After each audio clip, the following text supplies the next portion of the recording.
सोमवार को केएनपीजी कॉलेज ज्ञानपुर भदोही के गृह विज्ञान विभाग द्वारा पोषण माह के अंतर्गत आयोजित वर्कशॉप कम ट्रेनिंग प्रोग्राम में दूसरे दिन छात्राओं को पैकेजिंग और लेबलिंग विषय पर जानकारी दी है।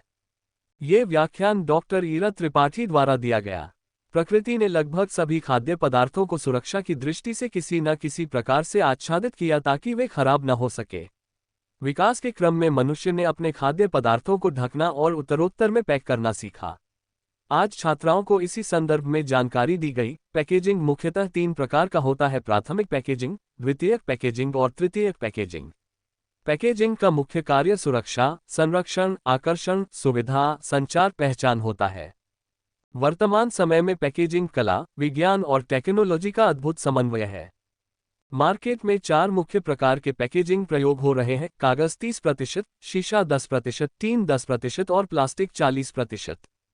इसी प्रकार खाद्य और पेय उद्योग में 30% से 40%, फार्मास्यूटिकल उद्योग में 15% से 20%, सौंदर्य प्रसाधन उद्योग में 10% से 15%, शेष अन्य उद्योग द्वारा पैकेजिंग सामग्री उपयोग में लाए जाते हैं। इसी के साथ बच्चों को खाद्य पदार्थों पैकेट पर लिखे लेबल, अर्थ, महत्व, उद्देश्य एवं छपे विभिन्न निशान के बारे में अवगत कराया गया। फूड एडल्ट्रेशन एक्ट 1954 भ्रामक विज्ञापन के बारे में चर्चा की गई।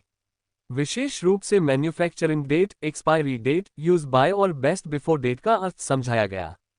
अंत में प्लास्टिक पैकेजिंग का मानव स्वास्थ्य पर होने वाले दुष्प्रभाव की चर्चा की गई।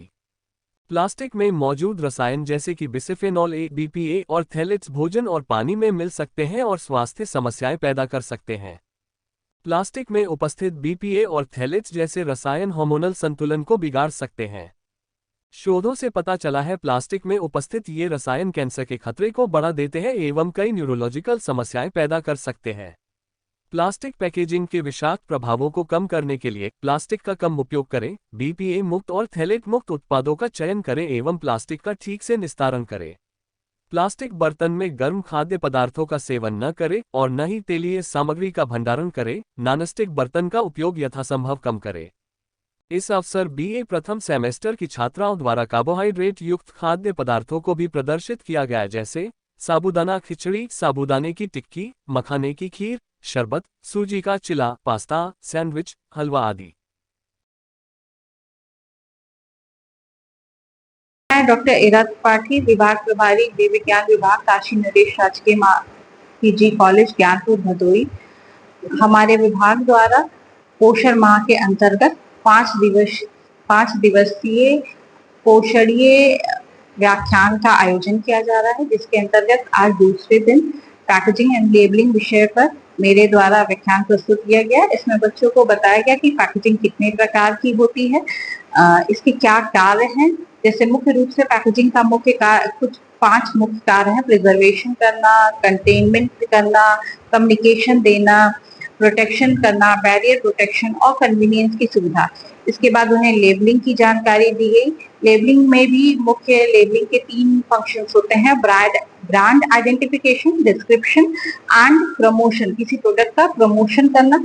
इसके बाद उन्हें फूड एडल्ट्रेशन एक्ट 1954 के बारे में जानकारी दी गई। लेबलिंग के विभिन्न अंगों के बारे में बताया गया, जिसमें मुख्य रूप से best before, use by and expiry date को एक्सप्लेन किया गया। इन तीनों के अंतर समझाया गया और लास्ट में उन्हें प्लास्टिक पैकेजिंग से होने वाले दुष्प्रभाव पर चर्चा की गई। उन्हें बताया गया कि किस तरह से प्लास्टिक से निकलने वाले केमिकल्स एंडोक्राइन डिस्टरप्टर्स के तौर पे या एक हार्मोन के तौर पे शरीर में काम।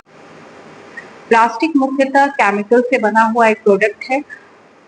जब ये फूड के संपर्क में आता है, खास करके वसीय पदार्थों के, तो इसमें से कुछ केमिकल्स निकलते हैं जो कि हमारे शरीर में जाने पर एंडोक्राइन डिस्टरप्टर्स के तौर पे या हार्मोन्स के तौर पे काम करने लगता है और फिर बाद में विभिन्न प्रकार की बीमारियां प्रोड्यूस करता है। तो बच्चों को इस बारे में भी जानकारी दी गई कि किस तरह से आप प्लास्टिक से अपने खाद्य पदार्थों को बचाएं और अपने स्वास्थ्य पर ध्यान दें। Thank you.